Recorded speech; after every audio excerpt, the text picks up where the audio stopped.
हे everybody, जय हिंद। This is Zubaid Khan and welcome back to the channel IAS target. So guys, आज की इस वीडियो में हम ज्योग्राफी के क्वेश्चंस सॉल्व करेंगे, ठीक है, और साथ ही साथ कंसेप्ट को भी समझेंगे और इस तरीके से समझेंगे कि दोबारा हमें कंसेप्ट समझने की ज़रूरत नहीं पड़ेगी। ज्योग्राफी के बस रिवाइज करने की ज़रूरत पड़ेगी, ठीक है। तो वीडियो में लास्ट तक ज़रूर बने रहिएगा। एक सीरीज़ होने वाली है, ये सीरीज़ का पहला पार्ट होगा। इसमें हम ज्योग्राफी में जियोमॉर्फोलॉजी से रिलेटेड जितने भी क्वेश्चन हैं उन सभी को सॉल्व करेंगे। और अगर आप CDS, CAPF या फिर NDA या फिर CHSL या फिर SSC किसी भी एग्ज़ाम की अगर आप तैयारी कर रहे हैं तो ये वीडियो आपके लिए बहुत हेल्पफुल होने वाली है।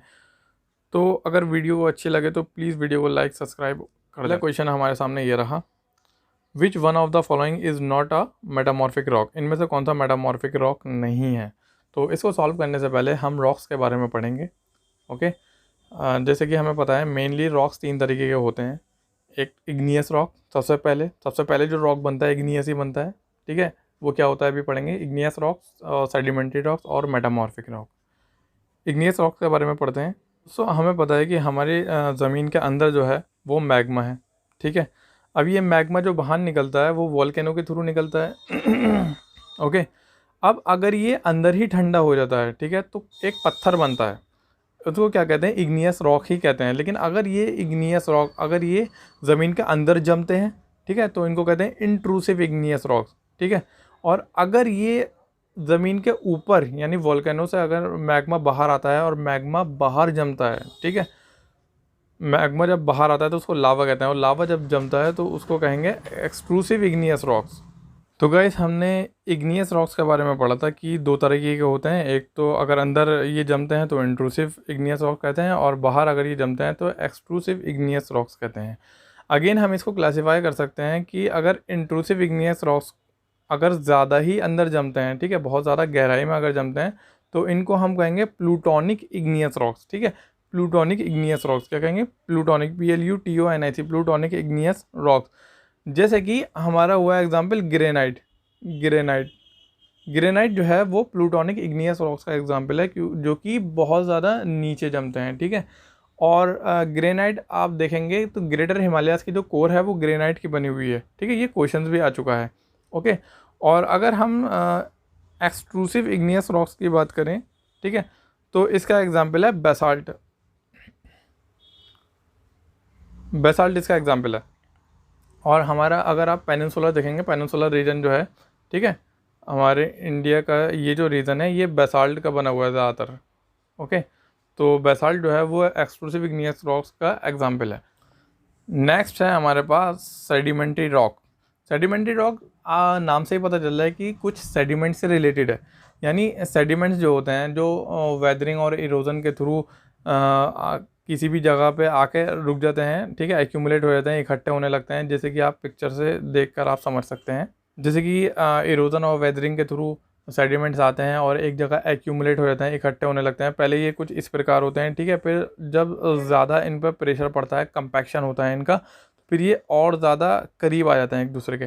फिर और ज़्यादा जब टाइम होता है, ठीक है, टाइम के साथ और ज़्यादा ये एक दूसरे के करीब आ जाते हैं, सीमेंटेशन इसको कहते हैं, ठीक है। फिर एक टाइम ऐसा आता है सालों बाद ये रॉक की फॉर्म ले लेता है और इन्हीं रॉक्स को कहते हैं sedimentary rocks. Again sedimentary rocks को भी हम कई तरीके से क्लासीफाई कर सकते हैं। जैसे कि अगर मेनली बात करें तो मैकेनिकली फॉर्म सेडिमेंट्री रॉक्स होते हैं जो वही मैकेनिकली प्रोसेस के थ्रू बनते हैं। जैसे कि हमारा हुआ sandstone, conglomerate, clay rocks, shale, loess, ठीक है। आप बिल्कुल फिक्र मत करना, इसकी जो PDF है वो मैं आपको लास्ट में बताऊंगा कि आप कहाँ से ये PDF डाउनलोड कर सकते हैं, ओके। रिवीजन में बहुत ज़्यादा काम में आएगी। और दूसरा है हमारा ऑर्गेनिकली फॉर्म सेडिमेंट्री रॉक्स, ठीक है। ऑर्गेनिकली फॉर्म सेडिमेंट्री रॉक्स में की अगर हम बात करें तो उसमें हो गया हमारा लाइमस्टोन हो गया, ठीक है, ऑर्गेनिकली लाइमस्टोन हो गया, कोल हो गया, ओके, और पीट हो गया, PEAT, पीट एटसेट्रा, ठीक है। और थर्ड है हमारा chemically form sedimentary rocks. Chemically form मतलब केमिकल प्रोसेस के थ्रू जो रॉक्स बनते हैं, सेडिमेंट्री रॉक्स बनते हैं, ठीक है, केमिकली प्रोसेस के थ्रू। जैसे कि चॉक हो गया, चॉक रॉक्स, जिप्सम हो गया और सॉल्ट रॉक्स हो गए, ओके। तो ये हो गया हमारे sedimentary rocks. I hope you are getting, okay. और अगर आपको वीडियो अच्छी लगे तो please don't forget to like. अगर मेटामॉर्फिक रॉक्स की बात करें तो मेटामॉर्फिक का मतलब होता है चेंज इन शेप, मतलब जब बहुत ज़्यादा इमेंस प्रेशर के बाद और टेम्परेचर के बाद, ठीक है, जब किसी भी पत्थर पे मान लो सेडिमेंटेड रॉक्स हुआ है, ठीक है, तो जब उस पर बहुत ज़्यादा प्रेशर, इमेंस प्रेशर उस पर लगेगा और बहुत टाइम तक लगता रहा और बहुत टाइम तक उस पर बहुत हाई टेम्परेचर वो फेस करता रहा, तो क्या होगा, उसकी शेप चेंज हो जाएगी। ठीक है, आपने देखा होगा अगर लोहे को भी बहुत ज़्यादा, जब उस पर वेल्डिंग जानते होंगे आप में से कुछ लोग, जब बहुत ज़्यादा उसको लोहे को हम गर्म करते हैं तो क्या करता है, पिघल जाता है। ठीक है, तो ऐसे ही मेटामॉर्फिक रॉक्स के साथ होता है, वो अपनी शेप चेंज कर लेते हैं। तो मेटामॉर्फिक रॉक्स के अगर एग्जांपल की बात करें तो मेटामॉर्फिक रॉक का एग्जांपल हुआ स्लेट हुआ हमारा, ठीक है, जो कि किससे बनता है, शेल स्टोन से। ठीक है, और लाइम स्टोन से बनता है हमारा मार्बल, और सैंड स्टोन और कॉन्ग्लोमेरेट से बनता है, जो कि सेडिमेंट्री रॉक्स हैं। हमने अभी पढ़ा था सैंड स्टोन और कॉन्ग्लोमेरेट हमारे सेडिमेंट्री रॉक्स हैं। इनसे क्या बनता है, इनसे बनता है क्वार्ट्जाइट। आई होप आपको तीनों रॉक्स समझ में आ गए होंगे, और ये एग्जाम्पल आप लिख लेना, ठीक है, जो कि बहुत काम में आएंगे। नेक्स्ट क्वेश्चन है हमारा, which one of the following is an example of a block mountain. Again very important question. Okay, इनमें से कौन सा, ये चार आपको माउंटेन्स दे रखे हैं, कौन सा ब्लॉक माउंटेन का एग्जाम्पल है। लेकिन एग्जाम्पल पता होने से पहले हमें ये पता होना चाहिए कि आखिर ब्लॉक माउंटेन्स क्या होते हैं। ठीक है, तो हम पहले ये समझेंगे कि ब्लॉक माउंटेन्स क्या होते हैं। तो हमें पता है कि हमारे जो अर्थ है, ठीक है, उसके नीचे प्लेट्स मूव कर रही हैं, ठीक है, लगातार मूव कर रही हैं फोर्स के थ्रू। तो ये जो फोर्स होता है इसको टेंसाइल फोर्स कहते हैं। ठीक है, टेंशन होती है, टेंशन यानी खिंचाव प्लेट्स के बीच। अब इस टेंसाइल फोर्स की वजह से एक प्लेट इधर जाती है, डाइवर्ज हो जाती है, एक प्लेट इधर जाती है, एक प्लेट इधर जाती है, जिसकी वजह से बीच में क्या होते हैं, ये क्रैक्स पैदा हो जाते हैं। ठीक है, फॉल्ट पैदा हो जाते हैं। ये मैं आपको इमेज दिखाता हूँ जिससे आपको और अच्छे तरीके से समझ में आएगा। जैसे कि हम बात कर रहे थे हॉर्स, ऊपर वाले को जो कहते हैं उसको कहते हैं हॉर्स, और नीचे वाला जो माउंटेन होता है उसको कहते हैं ग्रेबन। और इसका एग्जाम्पल अगर हम बात करें तो विंध्या और Satpura. Okay, Vindhya and Satpura are the example of the block mountains. Alright, और साथ ही साथ हम अरावली के बारे में भी बात कर लेते हैं। अरावली रेंज जो है हमारी, ठीक है, अरावली रेंज वो क्या का एग्जाम्पल है, वो है रेसिडुअल माउंटेन्स का एग्जाम्पल। अरावली रेंज वो रेसिडुअल माउंटेन्स का एग्जाम्पल है, RESIDUAL, रेसिडुअल माउंटेन्स का। रेसिडुअल माउंटेन्स वो माउंटेन्स होते हैं, जैसे फॉर एग्जांपल एक माउंटेन है बहुत बड़ा है, रेसिडुअल का मतलब अगर आप देखेंगे ना तो उसमें लिखा हुआ होगा बचा हुआ, यानी जो बच गया। इरोजन वेदरिंग के थ्रू ये माउंटेन्स, इसका साइज़ कम हो जाएगा, माउंटेन छोटा हो जाएगा। ठीक है, मतलब उसी को ही कहेंगे बचा हुआ माउंटेन, यानी रेसिडुअल माउंटेन्स। ठीक है, जो कि हमारी अरावली है, जो कि इरोजन और वेदरिंग की वजह से ऐसी हो गई। नेक्स्ट क्वेश्चन है हमारा, ड्यूरिंग वॉल्केनिक इरप्शन, यानी वॉल्केनिक इरप्शन के दौरान जो लावा का जो डिपोजिशन होता है एंटीक्लाइन में और सिंक्लाइन में of folded mountains account for the formation of, यानी अब ये एंटीक्लाइन और सिंक्लाइन क्या होता है, एंटीक्लाइन होता है हमारा ऊपर को उठा हुआ, ठीक है, ऐसा करके, और सिंक्लाइन होता है जो गड्ढे हो जाते हैं ना ऐसा करके, सिंक्लाइन उनको कहते हैं ऐसे। सिंक्लाइन यानी सिंक हो गया यार, ये तो बिल्कुल ही डूब गया, अंदर को घुस गया, तो ये होता है सिंक्लाइन, और ये ऊपर को होता है हमारा एंटीक्लाइन। ठीक है, अब इनमें जब ये लावा डिपॉजिट हो जाता है, ठीक है, तो ये क्या बनता है इससे। ओके, कौन सी किस चीज़ की फॉर्मेशन होती है, तो ये हम समझेंगे क्या वो फैकोलिथ है, क्या वो बैथोलिथ है, क्या लोपोलिथ है, क्या लैकोलिथ है। अब मैं ये मान के चल रहा हूँ कि मुझे कुछ भी नहीं पता, ना फैकोलिथ, ना बैथोलिथ, ना लोपोलिथ, ना लैकोलिथ, हम चारों को पढ़ेंगे। तो बैथोलिथ क्या होता है, डोम शेप्ड लावा डिपोजिशन होता है, ऐसा करके डोम, ऐसा करके होता है डोम, या डोम को कहते हैं इन्हें गुंबद। तो ऐसा करके स्ट्रक्चर होता है बैथोलिथ का, जिसमें क्या होता है, लावा डिपॉजिट होता है, यानी लावा जमा होता है इस तरीके से स्ट्रक्चर में। ठीक है, बीनीथ द ग्राउंड सरफेस के नीचे ऐसा करके जो होता है बड़ा सा। ठीक है, since it slowly gets solidified it molecule size is normally big, example as granite. क्योंकि क्योंकि ये बहुत धीरे धीरे सॉलिडिफाई होता है, बहुत धीरे धीरे जमता है, तो इस वजह से इसके जो टुकड़े होते हैं ना, इसका जो मॉलिक्यूल्स का साइज़ होता है, देखिए बहुत लेमन लैंग्वेज में समझा रहा हूँ, ठीक है, इसके जो टुकड़े होते हैं उनका साइज़ बहुत बड़ा होता है। ठीक है, अब इसका एग्जाम्पल है साक्षात ग्रेनाइट। ओके, तो क्वेश्चन आ सकता है ग्रेनाइट किसका एग्जाम्पल है, बैथोलिथ का, लैकोलिथ का, फैकोलिथ का, किसका, तो आप बता देंगे बैथोलिथ का। ऑलराइट, बैथोलिथ तो हमारा हो गया क्लियर। ना अब बात करते हैं लैकोलिथ की, ठीक है। लैकोलिथ क्या होता है, laccolith are uplifted slope acquiring the form of dome. ये भी क्या होता है, ये भी डोम के स्ट्रक्चर का ही होता है, लेकिन इतने बड़े नहीं होते जितने कि बैथोलिथ होता है, ठीक है। Acquiring the form of dome, ये आप देख सकते हैं। अपलिफ्टेड स्लोप, स्लोप ये है अपलिफ्टेड यानी ऊपर को उठा हुआ स्लोप होता है। Acquiring the form of dome, dome की तरह।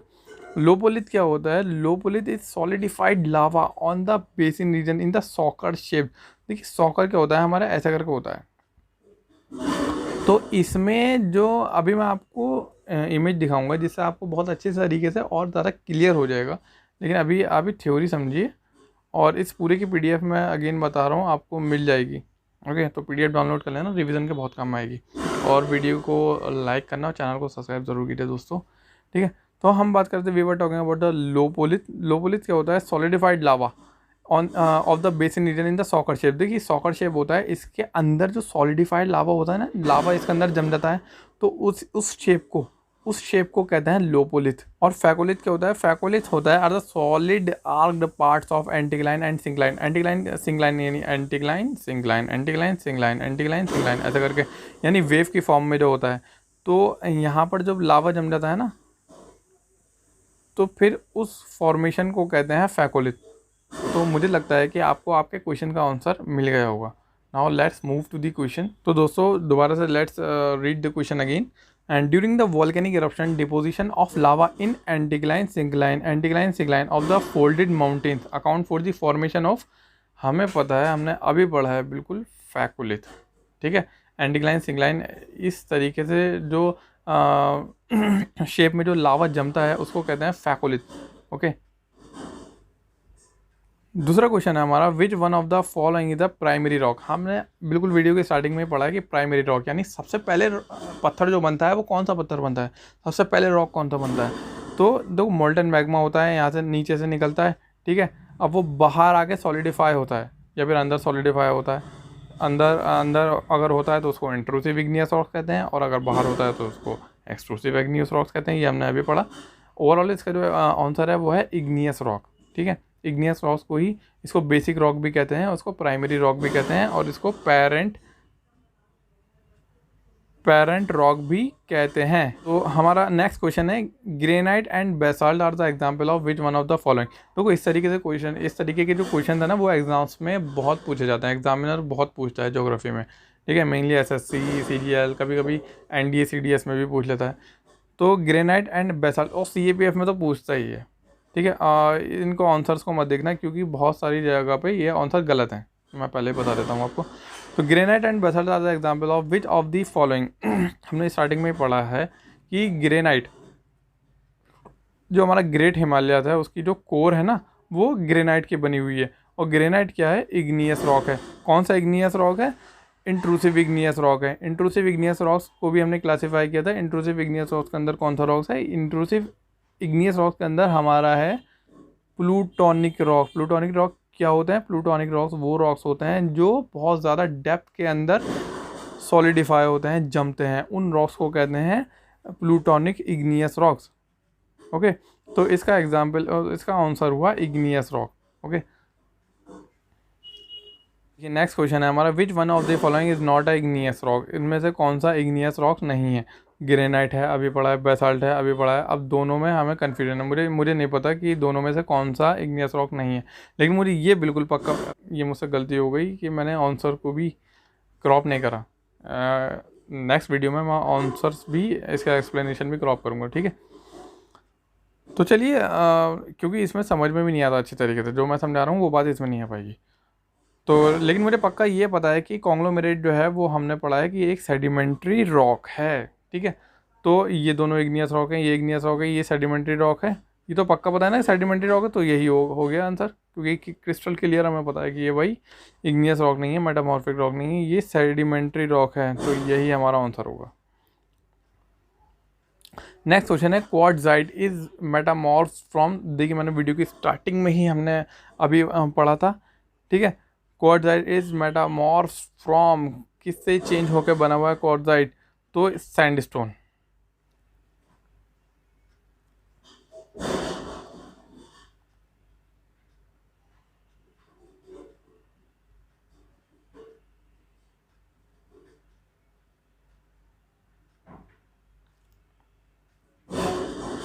Now next question is black forest mountain is an example of. अब आपको ये पता होना चाहिए कि ब्लैक फॉरेस्ट माउंटेन किधर है, क्योंकि लोकेशन भी पूछ लेता है, खासकर CAPF और CDS में, वर्ल्ड ज्योग्राफी में ये पूछ सकता है कि ब्लैक फॉरेस्ट माउंटेन की लोकेशन क्या है। तो ये साउथ वेस्ट जर्मनी में लोकेटेड है। ओके, साउथ वेस्ट जर्मनी और ईस्टर्न फ्रांस, वहाँ पर लोकेटेड है ब्लैक फॉरेस्ट माउंटेन। तो black forest mountain is an example of, हमने अभी पढ़ा था ब्लैक फॉरेस्ट माउंटेन, ये है ब्लॉक माउंटेन का एग्जाम्पल। ठीक है, तो इसका आंसर है ब्लॉक माउंटेन।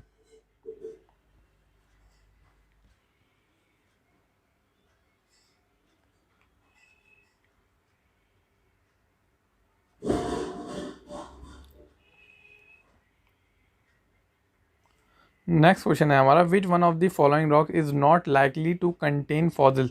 देखिए, इनमें से कौन सा रॉक्स फॉसिल्स कंटेन नहीं करता, मतलब कौन से रॉक्स में फॉसिल्स नहीं होते। जो फॉसिल्स होते हैं ना, तो कौन से में नहीं होते। जैसे कि ये हमें पता है कॉन्ग्लोमेरेट है, सेडिमेंट्री रॉक्स का एग्जाम्पल है। ठीक है, ये हमने अभी पढ़ा था। मैं आपको बार बार बताता जाऊँगा ताकि आपको बार बार रिवाइज होता रहे, और बार बार जब आप सुनेंगे ना तो 100% आपको दिमाग में फिट हो जाएगा बिल्कुल। ठीक है, तो कॉन्ग्लोमेरेट सेडिमेंट्री रॉक का एग्जाम्पल है, ये हमने पढ़ा है, बिल्कुल यहाँ पर फॉसिल पाए जाते हैं। ठीक है, और ग्रेनाइट हमने पढ़ा है इग्नियस रॉक, जहाँ पर बिल्कुल सेडिमेंट नहीं पाए जाते हैं। तो आंसर हो गया हमारा ग्रेनाइट, जो कि इग्नियस रॉक का एग्जाम्पल है। नेक्स्ट है हमारा, select the correct chronological order of the following geological period from the codes given below. तो देखो, इसको समझाने से पहले इसको समझने के लिए ना एक ट्रिक है जो मेरे पास लिखी हुई है, मेरे नोट्स में लिखी हुई है, वो मैं अभी आपको दिखाता हूँ। लेकिन इसका क्रोनोलॉजिकल ऑर्डर जो है ना पीरियड्स का, वो है ईयॉन्स। सबसे पहले ईयॉन्स आता है, eons, era, periods, epoch and in the last ages. तो ये कई एग्जाम में पूछा गया है, बहुत इंपॉर्टेंट है, आप बिल्कुल ये लिख लीजिए, या फिर PDF तो मैं आपको दूंगा ही, PDF में आप रिवाइज करते रहना। लेकिन फिर भी मैं रिकमेंड करूँगा कि आप ये लिख लीजिए, क्योंकि बहुत एग्जाम में ये पूछा गया है। और अब इसके ट्रिक्स के बारे में हम पढ़ते हैं।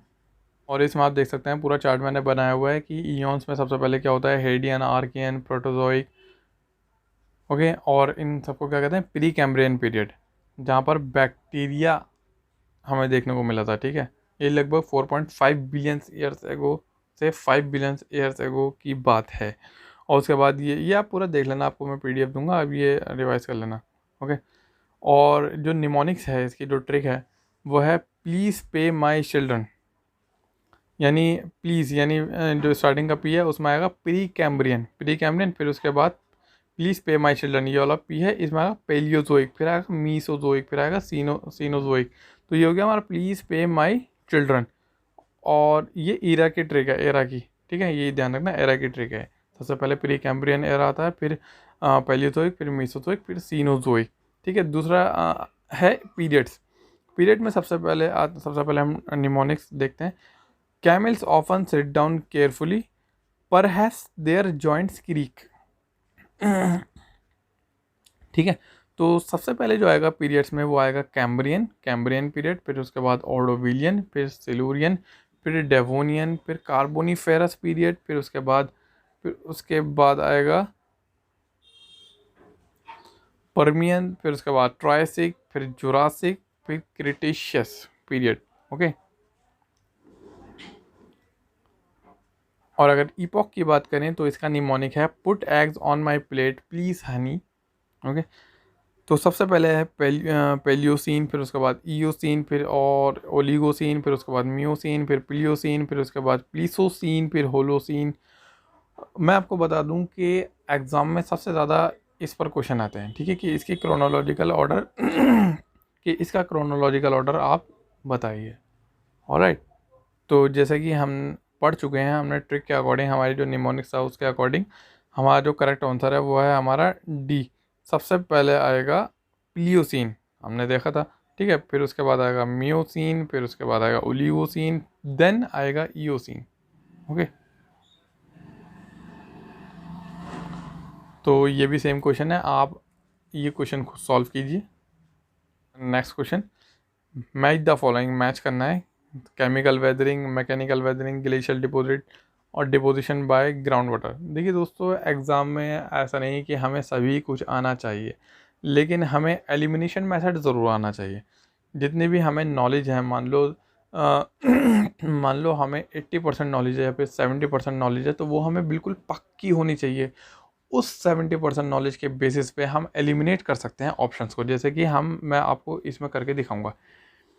देखिए, मुझे नहीं पता कि ग्लेशियल डिपॉजिट क्या होता है, मैकेनिकल वेदरिंग क्या होती है, लेकिन मुझे ये पता है कि डिपोजिशन बाय ग्राउंड वाटर, ये मैंने पढ़ा हुआ है। ग्राउंड वाटर का पक्का स्टेलेक्टाइड है, क्योंकि ये ग्राउंड वाटर की जो लैंडफॉर्म होती है ना, स्टेलेक्टाइड, स्टेलेगमाइट और पिलर पिलर ये लैंडफॉर्म ग्लेशियर ग्राउंड वाटर की होती है। ये मेरा पढ़ा हुआ है, ठीक है। तो मुझे ये तो पता चल गया कि डी का जो है 4 है, तो मैं ये दोनों काट देता हूँ। ये दोनों नहीं है बिल्कुल, मैं इन दोनों में ही देखूँगा, ठीक है। तो ये हो गया इसका ग्राउंड वाटर का। और हमें पता है कि केमिकल वेदरिंग, केमिस्ट्री में ही हमने पढ़ा है ऑक्सीडेशन, ठीक। तो उसके बेसिस पे हमें ये पता चल गया ए का तो पक्का 2 है। तो एक तो ये हो गया, एक हमारा ये हो गया, दोनों ही सेम है, यानी ऑप्शन इसने टफ बनाए हैं। अब देखते हैं ये मैकेनिकल वेदरिंग और ग्लेशियल डिपॉजिट। देखिए, मैकेनिकल वेदरिंग का तो मुझे सच में बिल्कुल नहीं पता कि मैकेनिकल वेदरिंग का क्या हुआ, लेकिन मुझे ये पता है कि ग्लेशियल डिपॉजिट का क्या हुआ। ग्लेशियल डिपॉजिट के जो लैंडफॉर्म है ना, वो टिल है, ठीक है। टिल जो लैंडफॉर्म है ना, वो ग्लेशियल डिपॉजिट में है। तो बस हमारा हो गया पक्का कि बी का क्या बचा, बी का 3 बचा, तो यही हो गया हमारा आंसर ए। तो इस तरीके से आप एलिमिनेट कर सकते हैं, ज़रूरी नहीं कि आपको सभी ऑप्शन पता हों। ये क्वेश्चन आप खुद सॉल्व कीजिए, क्योंकि पहले मैं कई बार जिक्र कर चुका हूँ इग्नियस रॉक, मेटामॉर्फिक रॉक्स और उनके एग्जांपल्स का भी, तो ये आप खुद सॉल्व कीजिए। ये एनडीए में पूछा गया क्वेश्चन है, ये ज़रूर सॉल्व करते हैं, ठीक है। ये समझते हैं, द विंध्यान सिस्टम, जो विंध्या सिस्टम है ऑफ रॉक्स का, is important for the production of.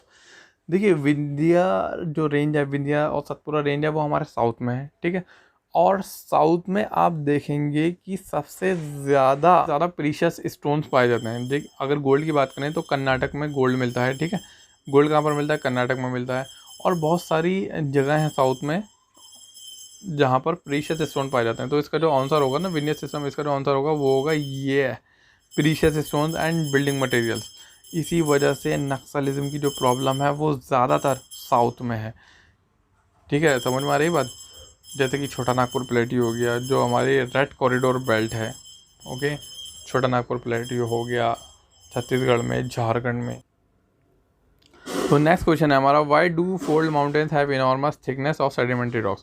देखिए, आपको बिल्कुल आइडिया नहीं है कि ये क्या कह रहा है, कि है क्या ये फोल्ड माउंटेन्स क्या है, सेडिमेंट्री रॉक्स क्या है। सेडिमेंट्री रॉक्स तो हालांकि मैंने बता दिया। फोल्ड्स का तो मतलब समझ में आओ, फोल्ड मतलब कुछ एक के ऊपर एक, एक के ऊपर एक, एक के ऊपर एक मुड़ा हुआ, ठीक है। और सेडिमेंट्री रॉक्स में हमेशा लेयर बनती है, ठीक है, लेयर्स बनती हैं। सेडिमेंट्री रॉक्स हमेशा लेयर पे लेयर, लेयर पे लेयर चलती है, ठीक है। तो इसकी वजह से ही, इसी की वजह से तो फोल्ड माउंटेन्स बनते हैं। क्योंकि एक्यूमुलेट होते रहते हैं सेडिमेंट्स जो है, एक्यूमुलेट यानी इकट्ठा। तो आप समझ गए होंगे, इसका आंसर भी है due to the accumulation of sediments in a geosyncline. Geosyncline मतलब ये गड्ढे में जब सेडिमेंट इकट्ठे होते रहते हैं, एक के ऊपर एक फोल्ड होते रहते हैं, तो क्या बनता है? लो, ये हमारा बन गया, मुबारक हो, ये हमारा बन गया फोल्ड माउंटेन, ठीक है। तो इससे अच्छा यार कैसे समझोगे? और मुझे लगता है कि बहुत अच्छी तरीके से आपको समझ में आ रहा होगा, आप भूलोगे नहीं। नेक्स्ट हमारा, which one of the following is not an igneous rock. ये आप कर लोगे, मुझे पता है। Oil is found in petroliferous rock, पता नहीं क्या है ये पेट्रोलीफेरस रॉक, पता नहीं कैसा नाम है। Which one among the following structure demonstrate an ideal trap. देखिए, हमें पता है कि ऑयल इज फॉर्म्ड कहाँ पर? सेडिमेंट्री रॉक्स में। सेडिमेंट्री रॉक्स ऐसे बनते हैं जब फॉल्ट क्रिएट होता है। तो ये लो, ये हो गया हमारा आंसर, मुबारक आंसर आ गया 46 का बी, फॉल्ट स्ट्रक्चर। ये आप ये पढ़ लीजिए, fault trap is a kind of structural trap, hence here the fracture and the slippage of rock. ये आप पूरा पढ़ लेना, मैंने पूरा समझा दिया आपको। Volcanic eruption is accompanied by earthquakes, ठीक है। बिल्कुल सही बात है, बिल्कुल सही बात है। अर्थक्वेक आता है तो जहाँ पर वोल्केनो है वहाँ से वोल्केनिक इरप्शन हो सकता है, ठीक है, होता है। Volcanoes erupt water vapours and dust particle in the atmosphere, ये भी बिल्कुल सही है कि भाई जब वोल्केनो इरप्ट होता है ना, जब वोल्केनो इरप्शन होता है, ठीक है, तो उसमें से वाटर वेपर भी निकलती है, गैस भी निकलती है और डस्ट भी निकलती है एटमॉस्फेयर में। ये दोनों के दोनों बिल्कुल सही हैं।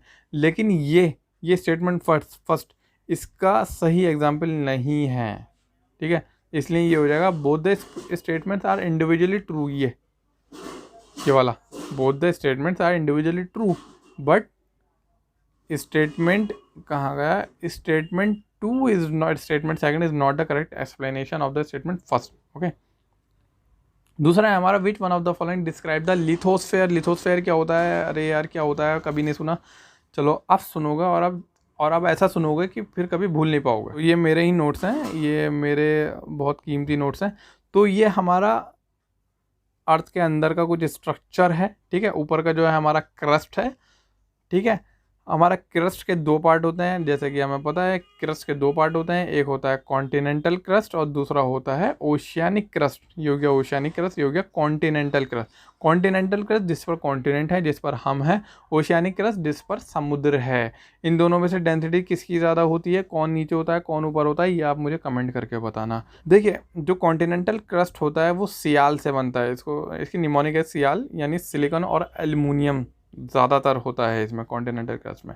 ओशियानिक क्रस्ट जो बनता है वो बनता है सीमा से। सीमा लड़के का नाम नहीं है, खुश मत हो। सीमा यानी सिलिकॉन और मैग्नीशियम से, वो वाली सीमा नहीं है ये जो तुम्हारे दिमाग में आई फ़ौरन, ठीक है।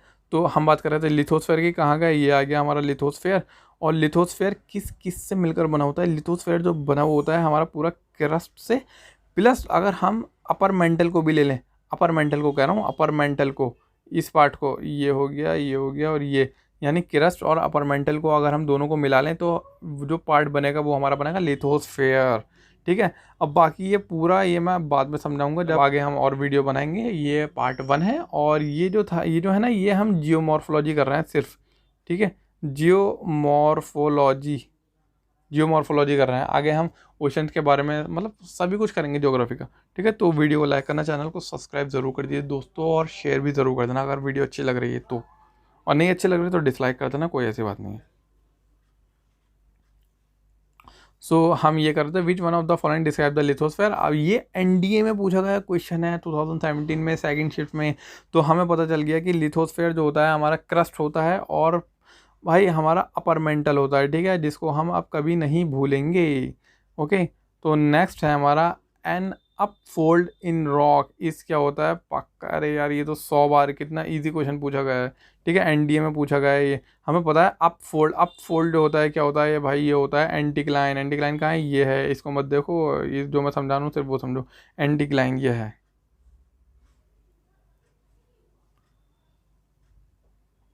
और दूसरा है हमारा क्वेश्चन जो कि अगेन एनडीए में पूछा गया है, what is the correct sequence from the smallest to the largest grain of the following type of clastic rocks, ठीक है। तो सब इसके साइज़ के बारे में पूछा है मेनली, साइज़ सबसे पहले सबसे छोटा, फिर उससे बड़ा, फिर उससे बड़ा, फिर उससे बड़ा, सबसे छोटा शेल, फिर सिलस्टोन, फिर सैंडस्टोन, फिर कॉन्ग्लोमेरेट, आपने बड़े पत्थर देखे होंगे। ओके,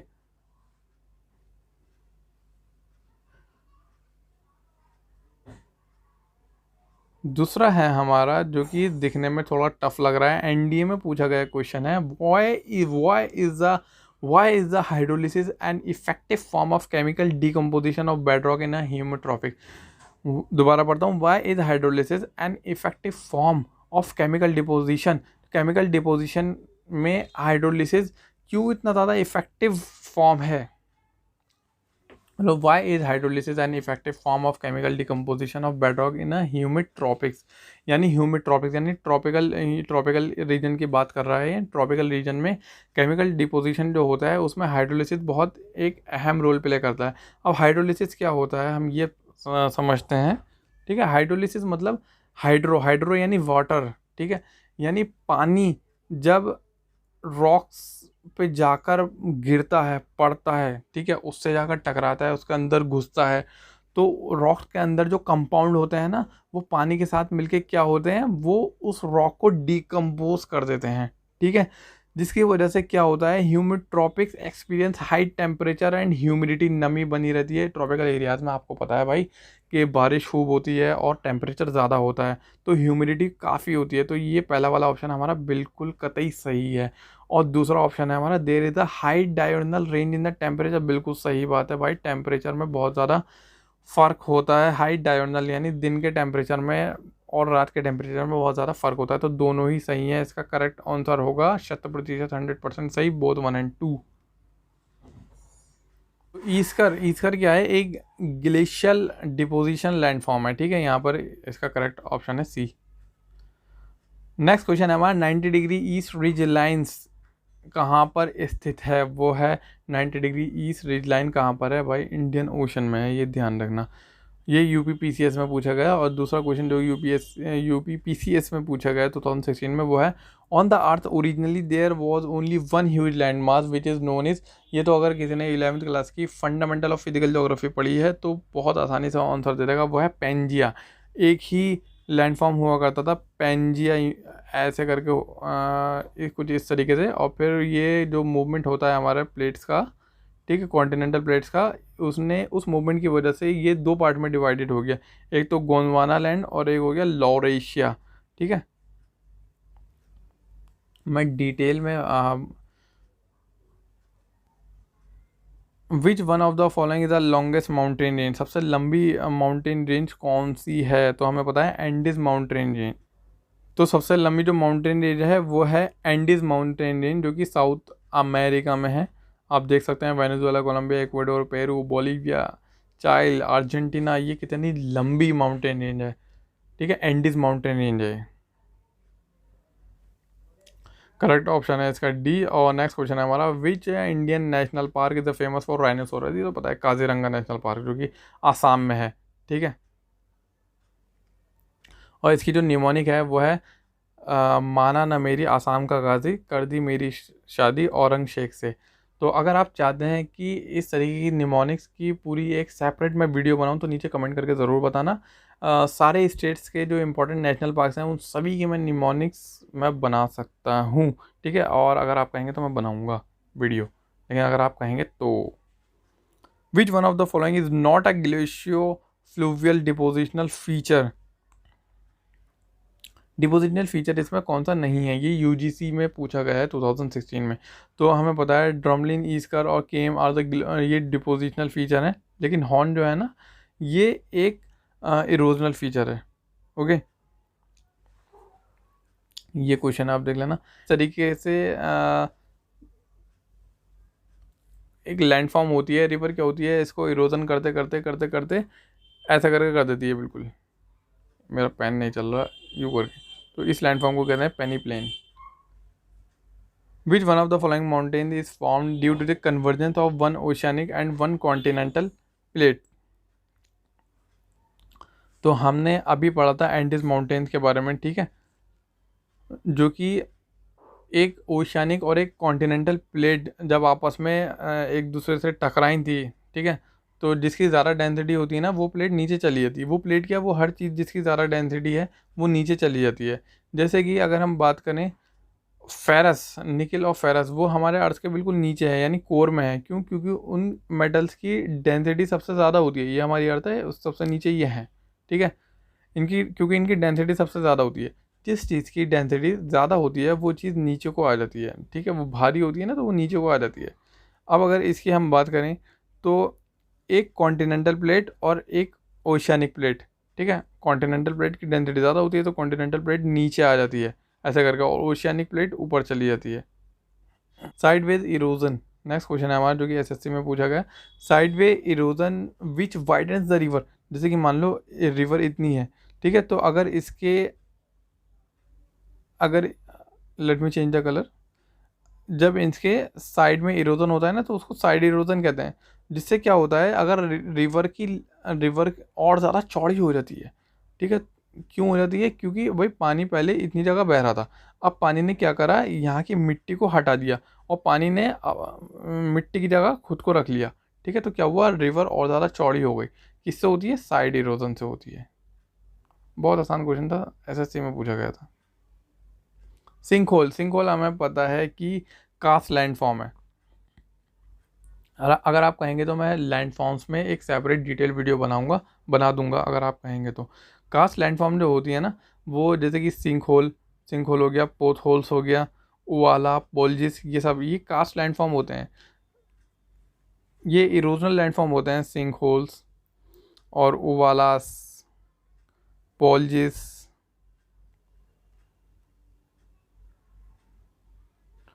और जो डिपोजिशनल कास्ट लैंडफॉर्म होते हैं वो होते हैं स्टैलेक्टाइट और स्टैलेग्माइट और पिलर। ठीक है, अगर आप कहेंगे तो मैं इनकी डिटेल वीडियो बना दूंगा। विच one of the following pair is not correctly match, कौन सा करेक्टली मैच नहीं है? तो सोनोरन डेजर्ट जो है वो है यूएसए में ही है। ठीक है, टकला मकान नाम से पता चल रहा है कि ये कोई चाइना की चीज़ है, ये भी सही है। काराकुम डेजर्ट भी तुर्कमेनिस्तान है, लेकिन गिब्सन डेजर्ट जो है ना वो ऑस्ट्रेलिया में है। ठीक है, ये इनकरेक्ट है। डेजर्ट आपको पता होना चाहिए। अगर आप कहेंगे तो मैं इस पर भी एक सेपरेट वीडियो बना दूंगा। कोल्ड एंड हॉट डेजर्ट बहुत आता है।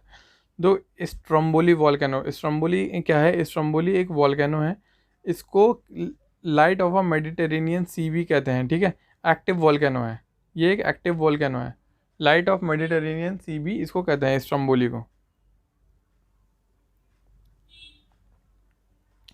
Which one among the following the largest plateau? तो हमें पता है कोलोराडो प्लेट्यू जो कि यूएसए में है, वो सबसे बड़ा है इनमें। आप मैप में देख सकते हैं ये। नाउ लेट्स, ये CDS में 2018 में पूछा गया क्वेश्चन है। The Barren Island volcano is an active volcano. सही बात है, बिल्कुल। बैरन आइलैंड जो वॉल्केनो है जो कि अंडमान एंड निकोबार आइलैंड में है, वो बिल्कुल एक्टिव वॉल्केनो है। ठीक है, Barren Island lies 140 kilometre east of the Great Nicobar. देखिए मैं एक हैक आपको बता देता हूँ MCQs का। ज़्यादातर केसेस में, मैं ये नहीं कह रहा कि सभी केसेस में, ज़्यादातर केसेस में अगर नंबर ही आता है ना तो वो स्टेटमेंट गलत होती है। ज़्यादातर केसेस में, ये नहीं कह रहा कि सभी केसेस में, जैसे कि 1991 हुआ। क्योंकि क्या एग्जैक्ट हमें पता है कि 140 किलोमीटर है। अगर 141 हुआ तो एग्जैक्ट तो ना भी नहीं सकते। ठीक है, एक एस्टिमेशन होता है, तो सिर्फ हमारा 1 होगा इसका आंसर। देखिए, chemical weathering of rock is much greater in a place with, देखो केमिकल वेदरिंग कहाँ पर होगी ये हमें भी पता है, जहाँ पर हॉट और ह्यूमिडिटी, जहाँ पर गर्मी और ह्यूमिडिटी ज़्यादा होगी उस क्लाइमेट में, यानी ट्रॉपिकल रीजन्स में। ठीक है, वहाँ पर केमिकल वेदरिंग ज़्यादा होगी रॉक्स की। बायोमैग्निफिकेशन क्या है? Biomagnification mean increase in the concentration of the pollutant in the living organism. जो लिविंग ऑर्गेनिज्म है उनके अंदर पॉल्यूटेंट्स जो हैं, ठीक है, उनका कंसंट्रेशन, उनकी मात्रा बढ़ जाती है। विच one of the following is not associated with the earthquake? Focus हमें पता है क्या होता है। ठीक है, एपिसेंटर हमें पता है क्या होता है, हमने उसमें पढ़ा है। सीज्मोग्राफ हमें पता है क्या होता है। स्वेल्स हमने कभी पढ़ा ही नहीं इससे रिलेटेड अर्थक्वेक के बारे में।